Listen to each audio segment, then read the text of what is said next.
आप लोग लिखे हैं ना, क्या कहाँ तक आया था आपका वहाँ पे ऑर्डर ऑफ काफी तो हल्का सा उसमें और एक्सप्लेन कर दें लास्ट वाली लाइन, ताकि दिक्कत ना हो आप लोगों को। उसमें आपने यहाँ तक हमको हमारे से कोई दिक्कत नहीं रही होगी। तो जो मैं लास्ट लाइन लिखा उसमें दिक्कत होनी चाहिए आपको, मेरे हिसाब से होनी चाहिए दिक्कत आपको, है ना। यहाँ तक आपने कर लिया था, तो फिर मैंने तो z इक्वल टू तुरंत लिख दिया था, z is equal to z belongs to capital G such that zx is equal to xz। और फिर यहाँ पे मैंने लिखा था z बराबर G, ये मैं जल्दी में लिख गया। एक आध लाइन मुझे और लिखना चाहिए था, है ना, आपके और समझने के लिए। एक लाइन और आएगा, रिजल्ट यही होगा, यही थोड़ा सा एक लाइन और मुझे लिखना चाहिए था। तो भाई मैं बता दूं कहाँ से। आप लोग ऊपर एक जगह लिखे होंगे बेटा कि A does not belongs to Z, लिखे हैं ना, वहाँ माने हैं आप, है ना, A does not belongs to Z, ऐसा आप माने हैं, ठीक है ना। अच्छा, अब देखो जब ये चीजें हो जाएंगी, जब इसका मतलब समझते हैं, जब ये चीज आया हुआ है तो यहाँ पे इसका मतलब कि Na बराबर G, अभी थोड़ा समझिएगा, अभी एक बार मैं एक्सप्लेन करता हूँ, आ जाओ, है ना, Na बराबर G, क्लियर है ना। और जब ये चीज आ गया तो इसका मतलब Na बराबर G। अच्छा, अब Na बराबर G, तो थोड़ा ध्यान दीजिएगा, इस Na होता क्या है, Na होता है कि इसमें G के वे एलिमेंट आते हैं जो A के साथ कम्यूट करते हैं। बात समझ में आ रही है।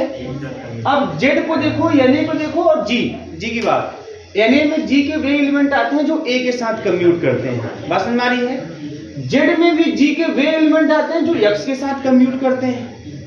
तो अगर इन दोनों लाइनों को अगर देखोगे ना, तो एक बात मालूम निकल के आएगी, मालूम क्या, कि जो A है वो Z का भी एलिमेंट है इन दोनों लाइनों से। देखो इसमें क्या होता है, इसमें बहुत ध्यान समझिएगा, इसमें G के वे एलिमेंट जो X के साथ कम्यूट कर रहे हैं, ध्यान देना, X के साथ यहाँ A भी तो कम्यूट कर रहा है, वो ध्यान समझो मेरी बात। इसमें देखो सेंटर में ये लाइन था, जल्दबाजी था, बताया नहीं आप लोगों को, ध्यान दीजिए। Z मतलब इसमें G के वे एलिमेंट जो X के साथ कम्यूट कर रहा है, मतलब प्रत्येक के साथ, बस नहीं ना, X के साथ कम्यूट कर रहा है। अब यहाँ देखो, इसमें जो है A जो है वो भी X के साथ कम्यूट कर रहा है, और A जो है वो Na का एलिमेंट तो ये जो A है वो G का भी एलिमेंट है, क्योंकि Na बराबर G है ना, तो A Na का एलिमेंट तो ये है, कंफर्म है, A बिलोंग्स टू Na तो होगा करेगा ना, A Na का एलिमेंट है, A G का भी एलिमेंट है, बस नहीं ना। और लिखेंगे यहाँ ऊपर कि A बिलोंग्स टू G, लेकिन A does not belongs to Z, ये तो आप लिखेंगे, आपके पास है भी। और वैसे भी जान लो, A जो है वो Na का एलिमेंट तो होगा करेगा, नॉर्मलाइजर A में A रहता है, तो आपको मैं बताया ही हूँ, और ये G के बराबर है तो A G का भी एलिमेंट होगा। और वैसे भी समझ लो, जो नॉर्मलाइजर होता है सब ग्रुप होता है, तो जो Na होगा वो G में भी होगा, तो बराबर तो ये दोनों ना। तो A नामक एलिमेंट जो है वो G के पास है, कोई दिक्कत इसमें नहीं है। अब सेंटर में वे एलिमेंट आते हैं जो G के प्रत्येक एलिमेंट के साथ कम्यूट करते हैं, तो खाली ये लाइन देखो, Z बिलोंग्स टू G के वे एलिमेंट जो X के साथ कम्यूट किया हुआ है। यहाँ X के साथ और कौन कम्यूट किया है, A, इस डिफरेंशियल देखो A कम्यूट किया, तो अगर इसको मैं उसके हिसाब से मिलाऊं तो A Z में नहीं जाएगा, जो भी X के साथ कम्यूट करेगा वो Z में जाएगा। X मतलब प्रत्येक एलिमेंट G का, तो X के साथ यहाँ A भी कम्यूट कर रहा है, और A भी G का ही एलिमेंट है, तो G का जो एलिमेंट X के साथ कम्यूट करेगा वो Z में जाएगा। बस समझ आई ना। तो इसको, इस लाइन को देखो, इस लाइन से स्पष्ट है कि इसमें वे G के एलिमेंट है जो X के साथ कम्यूट कर रहे हैं, X के साथ, तो G के A भी G का ही एलिमेंट है, वो भी यहाँ देखो X के साथ कम्यूट कर रहा है, तो ऐसा जो A एलिमेंट होगा वो भी Z में जाएगा, बस ना, वो भी Z में जाएगा। वही बता रहा हूं आपको। तो अब A Z में चला गया इसके अकॉर्डिंग, जब A Z में चला गया, लेकिन ऊपर आपके पास क्या है, A does not belongs to Z, तो अब ये कंट्राडिक्ट कर गया। बात समझ आई ना, A बिलोंग्स टू Z आ गया तो क्या कर गया, कंट्राडिक्ट कर गया। आपने माना है, आपने क्या माना है, आपने माना है order of Z is equal to P, देखो लाइन देखो, आपने माना है order of Z is equal to P, उसके बाद आपकी कहानी आगे बढ़ी हुई है, order of Z equal to P। तो अगर एक कंट्राडिक्ट कर गया तो ऑर्डर ऑफ Z या तो P होगा या तो P स्क्वायर होगा, ये आप लिखे हो कि ऑर्डर ऑफ Z या तो P होगा तो P स्क्वायर होगा। एक कंट्राडिक्ट कर गया, इसका मतलब ऑर्डर ऑफ Z P नहीं होगा, तब क्या होगा, तब ऑर्डर ऑफ Z जो होगा वो P स्क्वायर होगा, और यही ऑर्डर ऑफ G भी है, तो इसीलिए Z बराबर क्या हो जाएगा, इसीलिए जेड बराबर जी हो गया। तो मैं डायरेक्ट कल थोड़ा सा जल्दी था टाइम को देखते हुए, तो जेड बराबर जी लिख के मैं खत्म कर दिया। बट एक्चुअल में क्या है कि जैसे ही ये लाइन लिखेंगे उसके तुरंत बाद ए बिलोंग्स टू जेड, कंफर्म। ये दो लाइन को देखेंगे आपको समझ में आ जाएगा कि ए जो है वो जी का भी एलिमेंट है, इसलिए ए बिलोंग्स टू जेड। और जैसे ए बिलोंग्स टू जेड इस रिजल्ट से कंट्राडिक्ट कर जाएगा, कंट्राडिक्ट कर जाएगा। और आपने माना है इसमें order of Z is equal to p, तो order of Z equal to p इसका मतलब नहीं होगा, तो क्या होगा, या तो पी होगा या तो पी स्क्वायर, मतलब पी स्क्वायर होगा। जैसे order of Z P square हो जाएगा, वो आर्डर ऑफ जी भी है, तो जेड इज इक्वल टू जी हो जाएगा, काम खत्म। और जब मैंने बताया था जब किसी भी ग्रुप का सेंटर ग्रुप के बराबर आ जाए तो ऐसा ग्रुप क्या होता है, abelian. Sir ji order of Z equal, ठीक है, तो पहले से आप प्रूव कर चुके हैं। अरे मैंने बोला कि अगर order of Z is equal to P square है देन थ्योरम प्रूफ। लेकिन अगर order of Z is equal to P है तो आपने देखा order of Z equal to P पे कंट्राडिक्ट कर गया, इसका मतलब आर्डर ऑफ जेड पी हो ही नहीं सकता, तो होगा खाली क्या, पी स्क्वायर, होगा खाली क्या, पी स्क्वायर, उस काम खत्म हो जाता है। ठीक है, तो एक दो लाइन अपना, एक दो लाइन का यही एक लाइन था, हल्का सा यही एक लाइन कि ए जैसे लिखे हैं इस वक्त लिख दीजिएगा कि a belongs to Z and it contradicts. ये कंट्राडिक्ट कर गया, इसका मतलब यह हुआ कि order of Z is not equal to p, तो क्या हो जाएगा, तो order of Z is equal to हो जाएगा पी स्क्वायर, बस मतलब वही चीज जेड बराबर जी आ जाएगा। ठीक है, इसमें कोई दिक्कत नहीं होनी चाहिए थोड़ा सा। और मुझे लगा कि अगर आप लोग किताब देखेंगे तो आप लोगों को समझ में आ गया होगा। ये मतलब किताब आप नहीं देखते हैं जो लगता हो। ठीक है, आइए अब आगे तरफ बढ़ा। हेडिंग किए थे कुछ आप लोग हैं इसमें, कोई दिक्कत नहीं है, आप उसको 2 बार 4 बार 5 बार उसको देखते रहिए।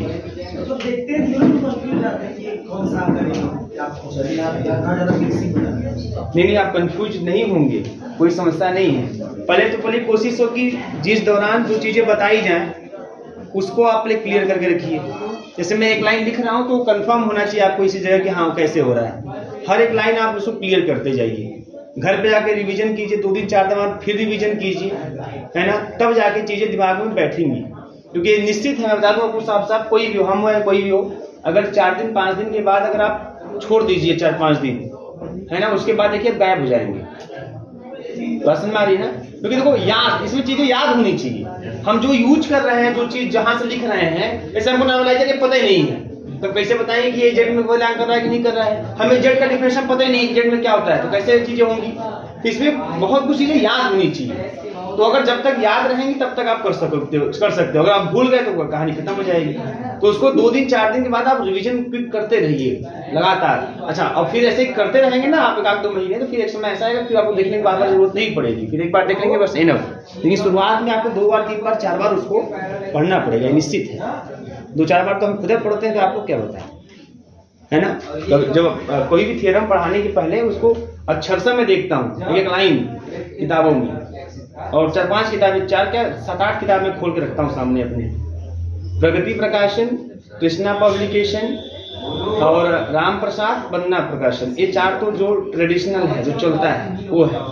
उसके बाद भी हमारे पास ना कुछ जो आपका जो बुक थी जो मैं कहता हूँ पुराना वाला, वो भी है, और एक भांबरी की बुक है, और एक गैलीलियन के एक बुक है ना।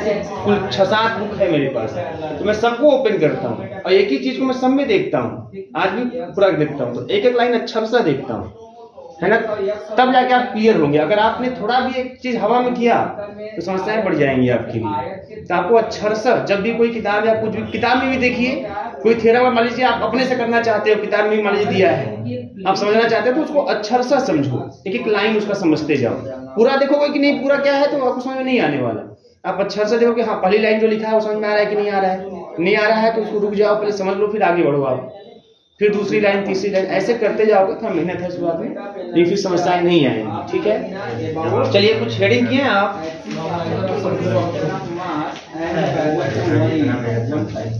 क्या लिखे हैं आप लोग? हाँ, हेडिंग कुछ किए हैं ना, क्या किए थे? नॉर्मलाइजर ऑफ ए सब ग्रुप ऑफ अ ग्रुप। तो जिस प्रकार से normaliser of an element of a group होता है, आपने भी देखा डिफिनेशन नॉर्मलाइजर का, ठीक है, बहुत इजी है, कोई दिक्कत नहीं। इसमें आपने देखा नॉर्मलाइजर ऑफ ए जो होता है, इसमें जी के वे एलिमेंट आते हैं, जी के वे एलिमेंट आते हैं जो ए के साथ क्या करते हैं, कम्यूट करते हैं। ये नॉर्मलाइजर होता है, normaliser of an element of a group, है ना। अब normaliser of a subgroup of a group, तो वहीं पे ए के स्थान पे क्या हो जाएगा, ए के स्थान पे हमारा एच हो जाएगा। तो ऐसे केस में जी के वे एलिमेंट, है ना, जो एच के साथ कम्यूट करेंगे। बड़ा ऐसा समझते हैं, इसका मतलब क्या हुआ, एच के साथ कम्यूट करने का मतलब left coset is equal to right coset, coset same आए। अब यहाँ कोशेट हो गया, अभी कोई एलिमेंट नहीं रह गया, कोशेट हो गया पूरा। तो अगर ये कंडीशन होल्ड होगा, है ना, तब जी के जो एलिमेंट ए के साथ सॉरी एच के साथ कम्यूट करते हुए दिखाई देंगे, उसे हम बोलेंगे नॉर्मलाइजर ऑफ सब ग्रुप ऑफ अ ग्रुप, जहां एलिमेंट वही सब ग्रुप। लेकिन जैसे सब ग्रुप करेंगे तो यहाँ पे कम्यूटेटिव जो प्रॉपर्टी आपको दिखाई दे रही है एच के साथ, एक्चुअल में कोशेट का कॉन्सेप्ट आ जाएगा यहाँ पे। मतलब कि जी का वह सब ग्रुप जो ए कहाँ लिखेंगे भाई, ए नहीं लिखेंगे, एक्स लिखेंगे। देखो सही बात, एक्स लिखेंगे ना, एक्स। तो एच, है ना, जी का जो सब ग्रुप जो है, जी का जो भी सब ग्रुप जी के जिस भी एलिमेंट के साथ, उसके लिए लेफ्ट कोशेट राइट कोशेट दोनों क्या है, सेम आए, है। तो वो जो एलिमेंट आएगा, जिस एलिमेंट के करस्पॉन्डिंग एच का लेफ्ट कोशेट राइट कोशेट सेम आएगा, वो एलिमेंट नॉर्मलाइजर ऑफ सब ग्रुप में आएगा, है ना।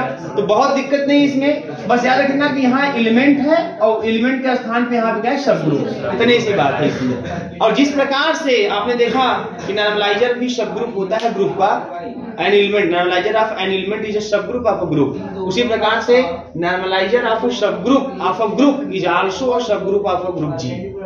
मतलब ये जो नॉर्मलाइजर ऑफ सब ग्रुप वाला सेट बनता है ना, ये भी ग्रुप का क्या होता है, सब ग्रुप होता है। ठीक है, तो डिफरेंशियल लिख लीजिए, बस डिफरेंशियल लिखना है, कोई दूसरी बातें नहीं। देखिए, इफ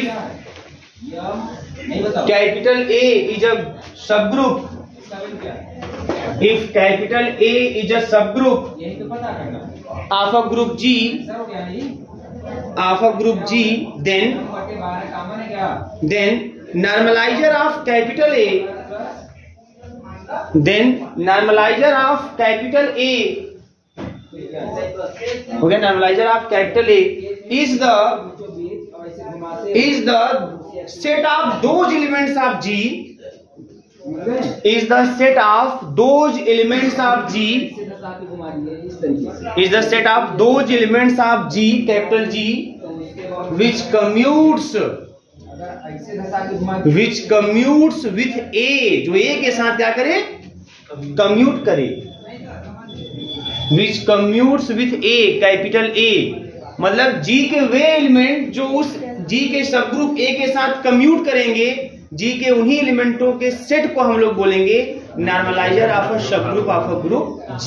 बस हमारी दैट इज, अगर मैं सिंबल फॉर्म में लिखूं तो एन ए, या जो भी आप माने हैं, एन ए माना हो तो N A is equal to, it is the set of those elements of G, it is the set of those elements of G which commutes with A। बात समझ आ रही है, it is the set of those elements of G which commutes with A, ऐसे पढ़ेंगे इसको।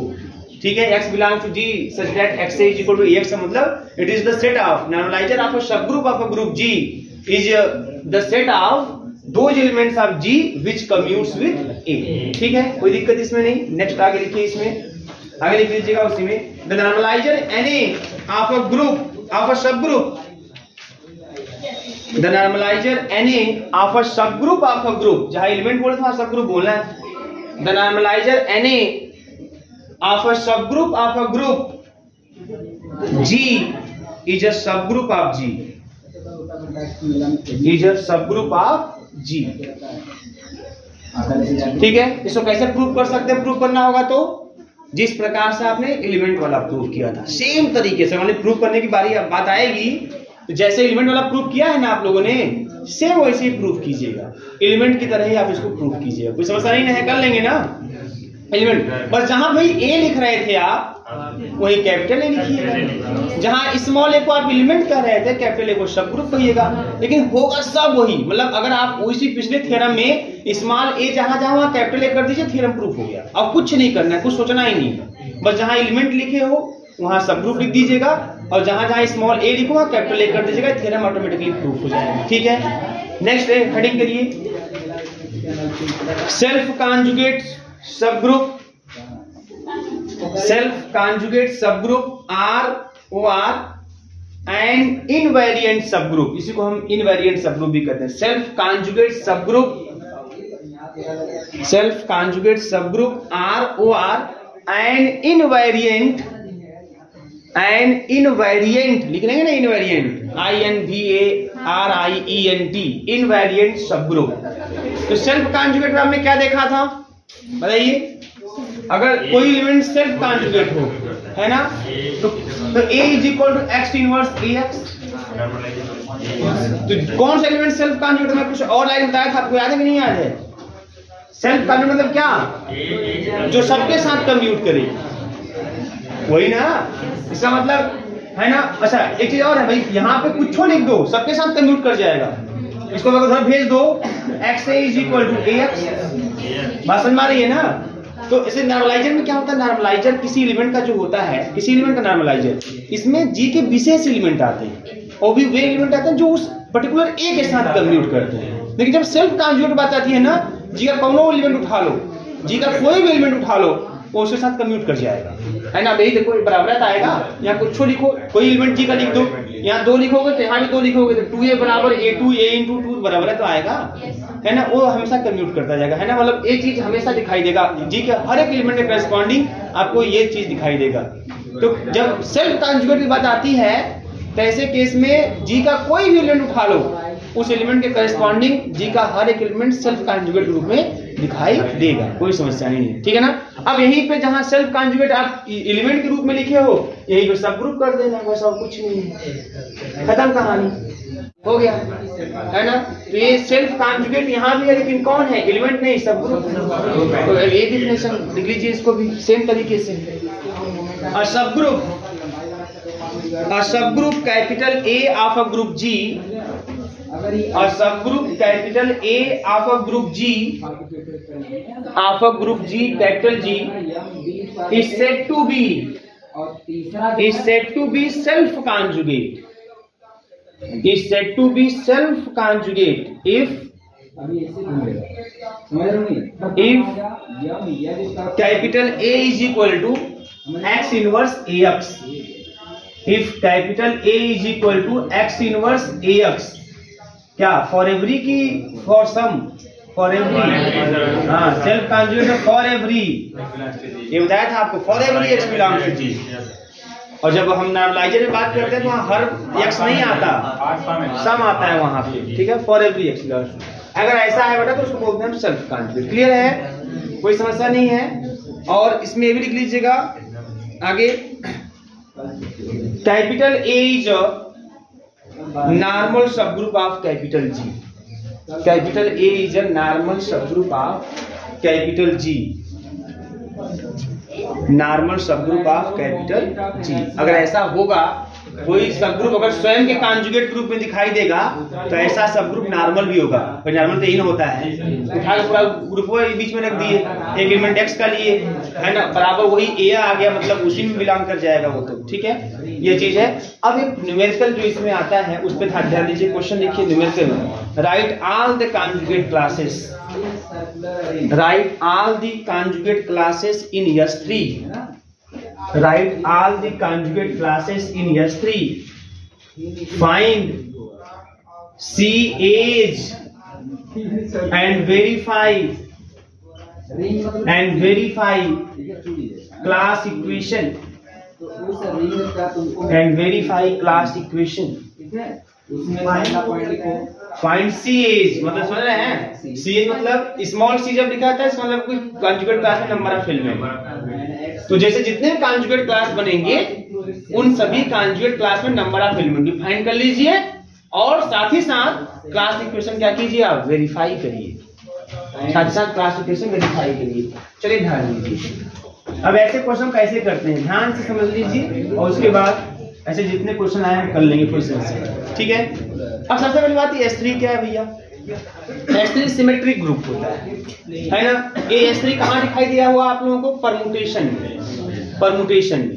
S3 का मतलब है ना, इसमें कौन आएगा पता है आप लोगों को, S3 में कौन से एलिमेंट आएंगे, इसमें 6 एलिमेंट होंगे, 3 है ना S3, तो फैक्टोरियल 3, कुल 6 एलिमेंट होंगे आपके परमुटेशन का। वो 6 कौन कौन होंगे, है ना। तो देखो सिंपल तरीका लिखने का कैसे होगा, पहले 1 2 3 है ना, फिर 1 इस 2 3 को आपस में इंटरचेंज, 3 2, बात समझ आ रही है। फिर उसके बाद 2 लिख दीजिए आगे, 1 3, फिर 2 3 1 कर दीजिए, फिर 3 लिख दीजिए आगे, तो 1 2 और फिर 3 2 1, ये 6 आपके बन जाएंगे। एक्चुअल में 6 है कौन, है ना, ये कौन है भाई 6, इसको भी देख लीजिए। अच्छा एक चीज और मैं बता दूं आप लोगों को, इसको ऐसे मैं लिख दिया समझने के लिए, लेकिन एक्चुअल में देखो कैसे लिखा जाएगा। देखो ऐसे हो रहा है, यहाँ पे 1 2 3 ऊपर लिख दीजिएगा, 1 2 3 ऊपर लिख दीजिएगा। मैं लिखने का तरीका बता रहा हूँ कैसे लिखेंगे, फिर मैं मिटा दूंगा इसको। तो नीचे 1 2 3 लिखिएगा, सब में पहले 1 2 3 लिख दो, ऊपर नीचे 1 3 2 लिख दीजिए, सब में ऊपर 1 2 3 लिख दीजिए, इसको नीचे लिख दीजिए, 1 2 3 लिख दीजिए, इसको नीचे लिख दीजिए 2 3 1, 1 2 3 लिख दीजिए, इसको नीचे लिख दीजिए 3 1 2, 1 2 3 लिख दीजिए और इसको नीचे लिख दीजिए 3 2 1। कोई दिक्कत है किसी को? पहले ऐसे अरेंज करने में कोई समस्या नहीं है। 123, फिर 1 को फिक्स करके 132, फिर 2 फिक्स कर लीजिए 213 231, फिर 3 फिक्स करके 312 321, ऐसे कर दीजिए। फिर 1 2 3 1 2 3 1 2 3 सब में लिख दीजिए और नीचे इसको, नीचे इनको, नीचे इनको, नीचे इनको, नीचे इनको लिख दीजिए। बस समझ आ रही है? और जैसे लिख दीजिएगा, अब इसका काम खत्म, क्योंकि ये तरीका लिखना सही नहीं होता है, ये खाली बस आपको लिखने का तरीका है, आसानी से आप लिख सकते हैं। अब ये हमारा S3 आ गया, सोचना नहीं इसमें बहुत ज्यादा, आसानी से आप S3 लिख दोगे, है ना। अब ध्यान दीजिए बेटा, यहाँ पे ये जो S3 है यही S3 है। अब इसमें क्या फाइंड करना है आपको, अब इसको मैं अगर लिखूं इस रूप में, ऐसे भी लिखा हुआ आपको दिख जाएगा। 1 2 3 का मतलब आइडेंटिटी, 1 1 2 2 3 3 का मतलब आइडेंटिटी। 1 का इमेज 1 ही है, 2 का इमेज 2 ही है, 3 का 3 ही है। तो आइडेंटिटी मैपिंग ऐसा काम करता है। यहाँ देखो, यहाँ क्या है, 1 1 फिक्स है, तो यहाँ पे साइक्लिक के रूप में खाली 2 3 है, तो खाली 2 3 लिखा समझ जाएंगे। 2 3 का मतलब कि 2 और 3 साइक्लिक ऑर्डर में है, 1 आपका सेम है, तो ये इसी को शॉर्ट में ऐसे लिखा जाता है, ठीक है ना। और ऐसे लिखा हुआ दिखाई देगा किताबों में आपके पास। इसको ये 1 2 खाली कम्यूट का मतलब साइक्लिक है ना। यहाँ पे 1 2 2 3 3 1 ये पूरा है, ये 3 लेंथ की साइकिल पूरी है। यहाँ देखो 1 3 3 2 2 1 पूरा आ गया, 1 3 फिर 3 2 फिर 2 1, ये 132, ये 1 2 3 है ना, 1 3 2, इसमें साइक्लिक है। 1 के नीचे 3 3 के नीचे 2 2 के नीचे 1, ये वाला। फिर उसके बाद ये क्या है, इसमें 2 2 फिक्स है, तो 1 3 लिखेंगे, ये 6 एलिमेंट। तो किताबों में जैसे आपको जो S3 लिखा हुआ है ना, तो ऐसे ही 6 लिखा हुआ है, ये 6, यही 6 को ऐसे लिखते हैं साथ में। कितनी बात समझ में आ रही है सबको, बोलिएगा। अब ध्यान दीजिए, हमको कॉन्जुगेट क्लास बनाना है, हाँ भवानी, ठीक, हमें कॉन्जुगेट क्लास बनाना है। अब कैसे बनाते हैं, अब वो चीज देखते हैं। चलिए हम पहले देखते हैं C आइडेंटिटी एलिमेंट के करेस्पॉन्डिंग, समझ में आ रही है ना। आइडेंटिटी एलिमेंट के करेस्पॉन्डिंग हम कॉन्जुगेट क्लास लिखना चाहते हैं, ठीक है। आइडेंटिटी एलिमेंट के करेस्पॉन्डिंग, तो मुझे बताइए आइडेंटिटी एलिमेंट के करेस्पॉन्डिंग है ना, कितने मतलब देखो कॉन्जुगेट क्लास मतलब क्या, मतलब जैसे कि आप एक एलिमेंट को फिक्स करेंगे, ठीक है। अब देखेंगे कि उस एलिमेंट से G के कितने एलिमेंट कॉन्जुगेट के रूप में दिखाई दे रहे हैं। कॉन्जुगेट क्लास बनाइए, कॉन्जुगेट क्लास बनाने की कोशिश में कर रहा हूँ। तो पहले आइडेंटिटी का मतलब पहले वाले एलिमेंट का मैं कॉन्जुगेट क्लास लिखना चाहता हूँ, तो जितने एलिमेंट इसके साथ कॉन्जुगेट ग्रुप में दिखाई देंगे एक कॉन्जुगेट क्लास बन जाएगा। फिर जितने एलिमेंट अगले के साथ मतलब कॉन्जुगेट ग्रुप में दिखाई देंगे उसका कॉन्जुगेट क्लास बनता हुआ दिखाई देगा। इस तरह से कॉन्जुगेट क्लास देखना है, बात समझ में आ रही है ना। यहाँ पे इसके साथ तो अब जानते हैं आइडेंटिटी के साथ सब कॉन्जुगेट ग्रुप में दिखाई देते हैं, आइडेंटिटी के साथ सब कॉन्जुगेट के रूप में दिखाई देंगे। फिर किसी को भी ले लो, जैसे आइडेंटिटी की बात है यहाँ पे, तो आइडेंटिटी है, ठीक है, आइडेंटिटी मैपिंग है, 2 3 का इनवर्स कर लो, है ना, और 2 3 कर लो, ये आएगा आइडेंटिटी। ये क्या आएगा, आइडेंटिटी ही आएगा। तो आइडेंटिटी के कॉन्जुगेट क्लास की जब बात की जाएगी तो उसमें क्या होगा, ऐसी स्थिति में उसमें सब आ जाएंगे, सब उसके साथ कम्यूट कर जाएंगे, मतलब पूरा, बात समझ में आ रही है ना। ये सब के सब उसके साथ कॉन्जुगेट के रूप में दिखाई देंगे, सब के सब कॉन्जुगेट के रूप में दिखाई देंगे। क्लियर है। अब इसके बाद चलिए हम निकालते हैं कॉन्जुगेट क्लास किसका, कॉन्जुगेट क्लास 1 2 का, 1 2 का कॉन्जुगेट क्लास, या 2 3 का, 3 1 का, किसी का भी निकाल लीजिए। अब 1 2 का कॉन्जुगेट क्लास देखना है। 1 2 का कॉन्जुगेट क्लास मतलब क्या है ना, कौन इस 1 2 कॉन्जुगेट ग्रुप में कौन दिखाई देगा, है ना। इस 1 2 के कॉन्जुगेट ग्रुप में जो भी दिखाई देगा कुछ ऐसा होगा कि कोई भी एलिमेंट हम Y से लेंगे या G से लेंगे उसको इनवर्स को इधर लगाएंगे, बीच में 1 2 रखेंगे, खुद इसको इधर लिखेंगे। अभी जो रिजल्ट आएगा वही 1 2 का कॉन्जुगेट होगा। जी सर, है ना, जो रिजल्ट आएगा, है ना। एक चीज मैं इसको चेंज करूंगा, देखो ध्यान से, अब समझो यहाँ पे मैं डिफरेंशियल जो लिख रहा हूँ।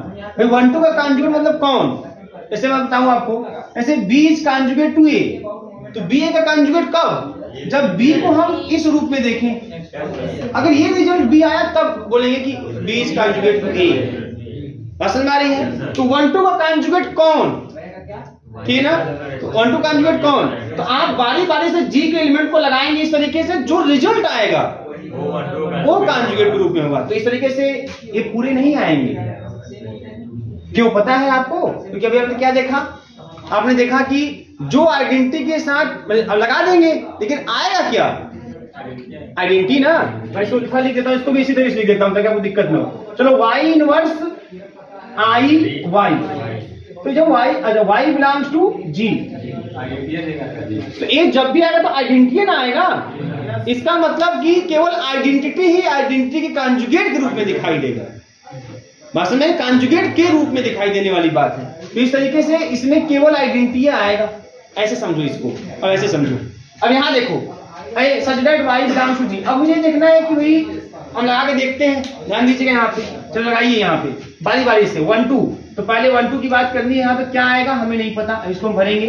सबसे पहले देखते हैं कौन कौन है भाई। तो 1 2, तो जब 1 2 के साथ आप आइडेंटिटी ले लो, आइडेंटिटी की बात कर लो, तो आइडेंटिटी को जब लगाओगे आप, आइडेंटिटी मतलब आप ध्यान दीजिए पहली बात, ये लगा दीजिए आप। जब ऐसा करेंगे तो आपको क्या मिलेगा, आपको मिलेगा 1 2 ही। इसका मतलब कि 1 2 का कॉन्जुगेट है। अब आगे देखो यहाँ पे, फिर 2 3 देखो, 2 3, तो 2 3 का इनवर्स 1 2 और 2 3। अब देखो क्या आता है, जो आएगा वही 1 2 का कॉन्जुगेट होगा। अब क्या आएगा ये देखते हैं। 2 3 का इनवर्स हम समझते हैं, तो पहले 2 3 का मतलब क्या है। 2 3 का मतलब होता है बेटा 2 3 3 2 और 1 1, इसी में 2 3 लिखा हुआ है। और इसका इनवर्स, और 1 2 का मतलब क्या, 1 2 2 1, और जो नहीं है ऐसे।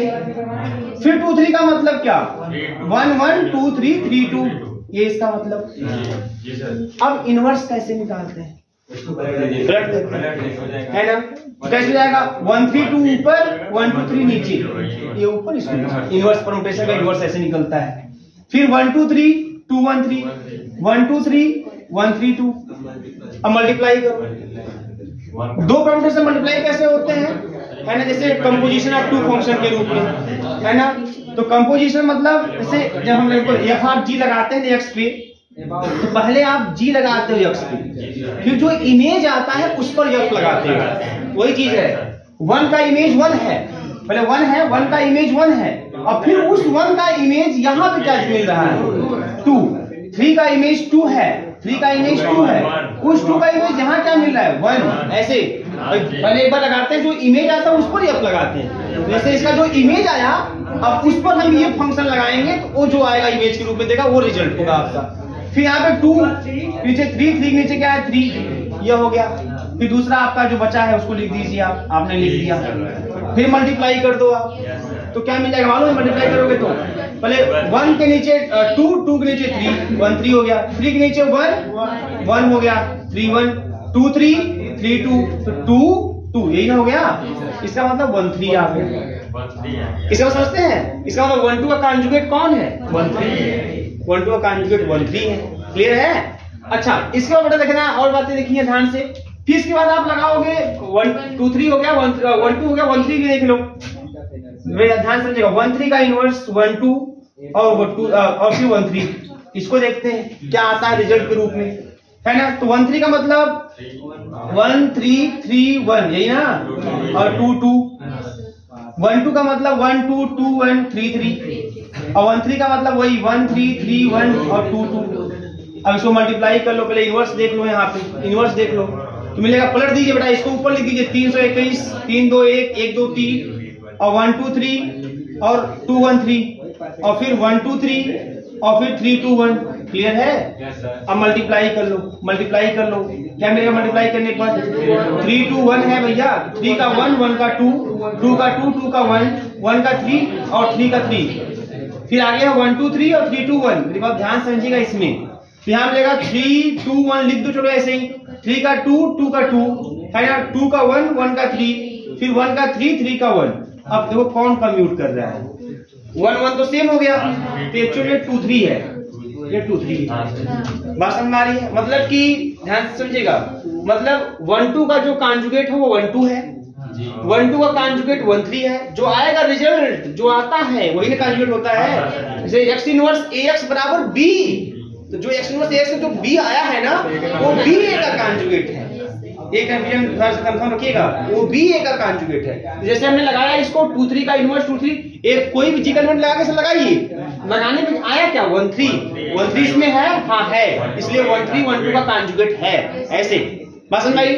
फिर हमने 1 3 यहाँ पे 1 3 लगा के देखा तो रिजल्ट आपका 2 3 आया, मतलब 2 3 जो है 1 2 का कॉन्जुगेट है। अब ऐसे ये भी लगाएंगे, इसको भी लगाएंगे 1 2 3 को और 1 3 2 को। आप देखोगे, आप देख सकते हो, आप देखोगे कि 1 2 3 1 3 2 लगाने पर भी जो कॉन्जुगेट के रूप में आएगा रिजल्ट ना, वो या तो 1 2 आएगा, या तो 1 3 आएगा, या तो 2 3 आएगा। बस में आ रही है। देखो आइडेंटिटी करेस्पॉन्डिंग 1 2 आ गया, 1 2 is the conjugate of 1 2, self conjugate identity corresponding, her element self conjugate रूप में दिखाई देता है। फिर उसके बाद आपने 2 3 लिया, तो 2 3 लगाया जब यहाँ पे तो कॉन्जुगेट रूप में 1 3 मिला, मतलब 1 3 1 2 का कॉन्जुगेट हो गया।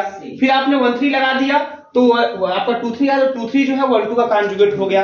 इसी प्रकार से आप इसको भी लगाओगे, 1 2 3 को लगाओगे, मतलब 1 2 लिखोगे बीच में, लेफ्ट में 1 2 3 का इनवर्स, बगल में 1 2 3, फिर सॉल्व करोगे तो इसी तीन में से एक आएगा, 1 2 1 3 और 2 3 में से ही कोई आएगा।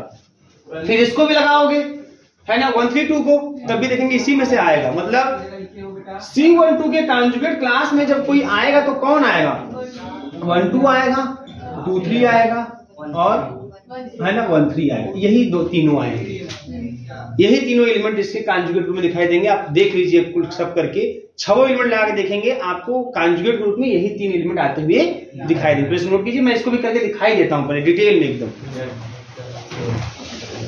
देखो क्या है ना, अब 1 2 है, 1 2 है कॉन्जुगेट क्लास की बात कर रहे हैं। अब 1 2 1 2 3 ले लो, 1 2 3 का इनवर्स 1 2 3, इसको भी करके देखो क्या आने वाला है, पूरा कंप्लीट। 1 2 3 मतलब 1 2 3 और 1 2 3 समझते हैं क्या होगा प्रिंस, 1 2 3 का मतलब 1 2 2 3 3 1 इनवर्स, और 1 2 क्या लिखेंगे 1 2 2 1 और 3 3 सेम हो जाएगा। फिर 1 2 3 है 1 2 2 3 3 1, क्लियर। इनवर्स मतलब पलट दीजिए, 2 3 1 ऊपर कर दीजिए, 1 2 3 नीचे कर दीजिए। इनको ज्यों कहते हो छाप दीजिए, ज्यों कहते हो छाप दीजिए, बुरा कीजिए भैया। तो 2 3 1 लिख दो ऊपर, 2 का 1 1 का 2, 3 का 2 2 का 1 1 का 3 3 का 3, ये हो गया। और 1 2 3 और 2 3 1, ध्यान देना यहाँ पे 2 3 1 2 3 1 मास्टर, तो 2 3 1, तो 2 का 2 और 2 का 3, 3 का 1 1 का 2 1 का 3 3 का 1।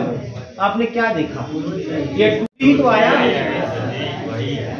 मतलब वही तीनों घुमा फिरा के आएंगे कॉन्जुगेट रूप। फिर ऐसे बेटा एक और आपके पास है, कौन सा है 1 3 2 वाला, इसका इनवर्स और 1 2 और 1 2 1 3 2, तो 1 3 2 का मतलब 1 3 3 2 2 1, है ना।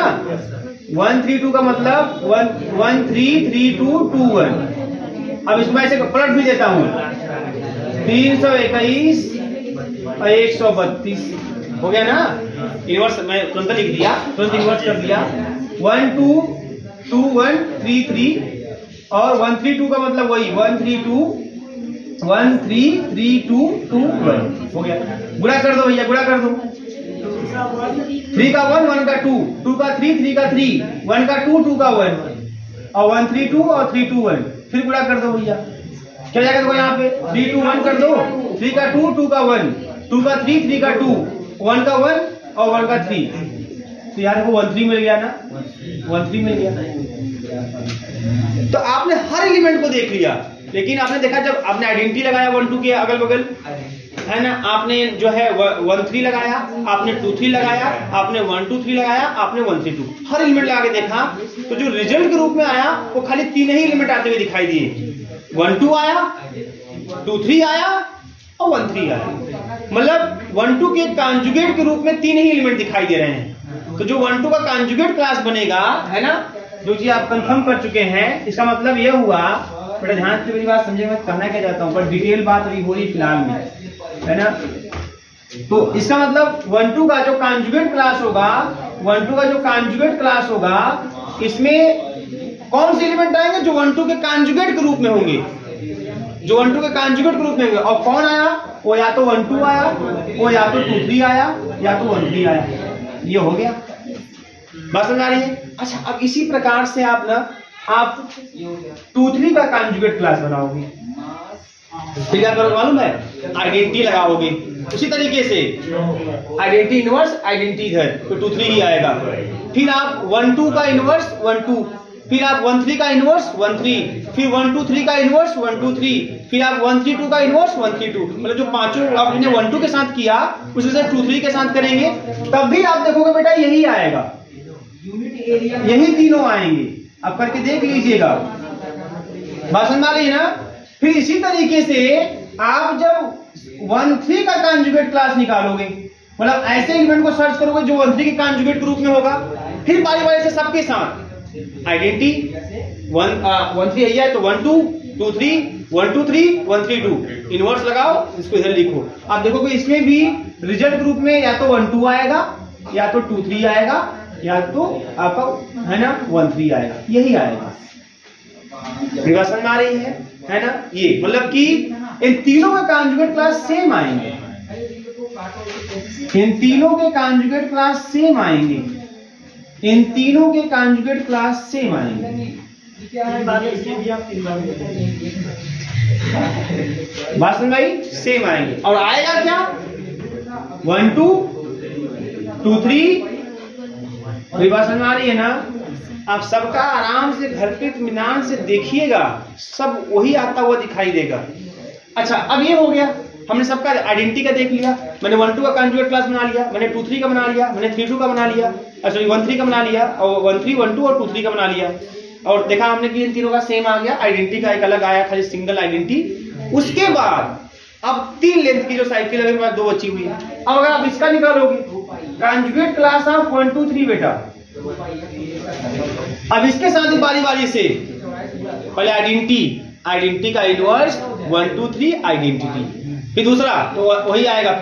फिर 1 2 लीजिएगा, 1 2 का इनवर्स 1 2 3 1 2, देखिएगा क्या आया। फिर आप 2 3 लीजिएगा, 2 3 का इनवर्स 1 2 3 2 3, फिर उसके बाद आप 1 3 लीजिएगा, 1 3 का इनवर्स 1 2 3 1 3, अब गुणा करके देख लीजिएगा। फिर उसके बाद 1 2 3 तो ये है, 1 3 2 लीजिएगा, 1 3 2 का इनवर्स 1 2 3 और 1 3 2। सॉल्व करेंगे बेटा, जब सॉल्व करेंगे तो आएगा यही। उन पांचों जब बारी बारी से लिखेंगे आप ना, सॉल्व करेंगे तो यही दोनों दिखाई देंगे, रिजल्ट ग्रुप में यही आएंगे। आप करके देख लीजिए, समझ में आ रही है ना। नियमतः पांचों के साथ ही भी है, मतलब कि आप आइडेंटिटी लगाओगे, आप 1 2 का इनवर्स 1 2 लगाओगे लेफ्ट राइट में, आप 2 3 का इनवर्स और 2 3 लगाओगे लेफ्ट राइट में, आप 1 3 का इनवर्स लेफ्ट राइट में लगाओगे, आप 1 3 2 का इनवर्स लेफ्ट राइट में लगाओगे। और जब सॉल्व करोगे, जैसे मैंने इस सबको सॉल्व किया, सॉल्व करोगे एज ए रिजल्ट आपको यही दोनों दिखाई देंगे, यही दोनों, इसका आप कुछ नहीं दिखाई देगा। मतलब इस 1 2 3 का जो कॉन्जुगेट होगा वो क्या आएगा? 1 2 3 आएगा, या तो 1 3 2 आएगा। बस समझ आ रही है। और इतने नहीं, यही कॉन्जुगेट क्लास 1 3 2 का भी आएगा। बात समझ में आ रही है। यही कॉन्जुगेट क्लास 1 2 3 का भी आएगा, सेम। आप देख करके देखिएगा, और मैं तरीका समझ में आया ना आप लोगों को। हाँ, जैसे आपकी किताब में, कुछ किताबों में जैसे कृष्णा पब्लिकेशन है, बंदा प्रकाशन है, बहुत 60 चीजों को लिख दिया है ना। बट एक्चुअलिटी क्या है? एक्चुअलिटी यह है कि, और लुई प्रिंस ना किसी को खराब और कमजोर नहीं आंकना चाहिए। जैसे बोले राम प्रसाद की किताब लेके फंस गए, है ना, लेकिन वो इन लोगों से अच्छा दिया हुआ है। तो आपको जो है डिटेल, पहले आपको डिटेल होना चाहिए। जब डिटेल होगा तो शॉर्टकट अपने आप आता जाएगा।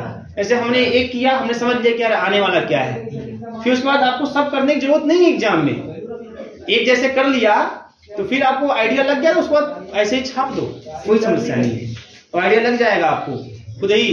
नहीं ऐसे करो तो मालूम कितना जाएगा।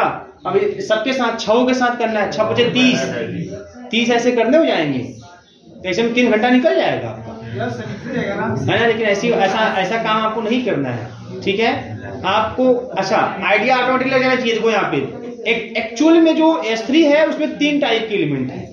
तो उसमें 1 लेंथ की साइकिल वाला एलिमेंट है, उसमें 2 लेंथ की साइकिल वाला एलिमेंट है, उसमें 3 लेंथ, तो 3 कॉन्जुगेट क्लास बनेगा। और आपने देखा 3 ही कॉन्जुगेट क्लास बनता हुआ दिखाई दे रहा है, क्योंकि आइडेंटिटी का कॉन्जुगेट क्लास आइडेंटिटी ही है, उसमें आइडेंटिटी ही दिखाई दे रहा है उसके कॉन्जुगेट क्लास में। 1 2 3 1 2 और 1 3 और 2 3 का सेम आ गया, और 1 2 3 1 3 2 का सेम आ गया। तो 3 ही तरह के कॉन्जुगेट क्लास, मतलब S3 के जो कॉन्जुगेट क्लास है कितने बन गए? 3 कॉन्जुगेट क्लास बन गए। बात समझ में आई? कितने बन गए मास्टर? 3 conjugate class. चलो मैं उनको नाम देता हूँ CA, CB और CC, कोई दिक्कत नहीं है ना। CA का मतलब कौन? आइडेंटिटी वाला। CA का मतलब देखो आप, मैं भाषा हर किताब में लिख रहा हूँ, ऐसे लिखा हुआ दिखाएगा C आइडेंटिटी, A आइडेंटिटी को मैंने A बोल दिया, 1 लेंथ की साइकिल को मैंने A नाम दे दिया, और ये क्या आया? ये केवल आइडेंटिटी आया, ठीक है ना। फिर CB दूसरा कॉन्जुगेट क्लास, ये किसको रिप्रेजेंट कर रहा है? 1 2 को रिप्रेजेंट कर रहा है ना। ये आपका 1 3 को रिप्रेजेंट कर रहा है, और ये जो B है B, ये आपका 2 3 को रिप्रेजेंट कर रहा है। और ये सब सेम आया, ये सब सेम आया, 1 2 आया, 1 3 आया, 2 3 आया। फिर निशान तीसरा कॉन्जुगेट क्लास जो C करके मैंने लिख दिया है ना, ये आपका ये 1 2 3 और 1 3 2, इस तरह से 3 कॉन्जुगेट क्लास में बट गए, और इसमें आएगा 1 2 3 1 3 2। बात समझ में आ रही है? अब इसमें एक बात आपसे और बोला है कि आप CAs निकालिए, मतलब हर कॉन्जुगेट क्लास के नंबर ऑफ एलिमेंट को बताइए। तो 3 कॉन्जुगेट क्लास बना बेटा, तो CA कितना होगा? 1 होगा। CA मतलब पहले कॉन्जुगेट क्लास में नंबर ऑफ एलिमेंट 1 का है। CB क्या होगा? है ना, तो दूसरे कॉन्जुगेट क्लास में नंबर ऑफ एलिमेंट आपका 3 है, और CC क्या होगा? 2। क्लियर है? अब ऑर्डर ऑफ G क्या होगा? 6। S3 है ना, ग्रुप है, ग्रुप S3 6 एलिमेंट था ना। अब class equation summation order of G, order of normaliser of A। Clear है? और आपको ये भी पता है कि इसको आपने ऐसे भी लिखा हुआ है, CA उठा के देखिए कापी अपनी। और इसका मतलब समेशन से समझते क्या होता है? CA plus CB plus CC, तो 1 प्लस 3 प्लस 2 मतलब कितना है? 6। और ऑर्डर ऑफ G भी कितना है? 6। Verify class equation verify. बात समझ आ रही है? इस तरह से आना चाहिए, मतलब ये चीज इसका रिजल्ट ऑर्डर ऑफ G के बराबर आना चाहिए, ऐसा। ठीक है, देखो डिटेल बातें हो गई, लेकिन मैंने 6 करके दिखाया, आपके पास होमवर्क में घर पे 24 ठो, 6 चौके 24 है ना, तो 24 करके देखिएगा, है ना, अपने आत्म संतुष्टि के लिए। जब तक आप खुद संतुष्ट नहीं होंगे तब तक दिक्कतें आएंगी।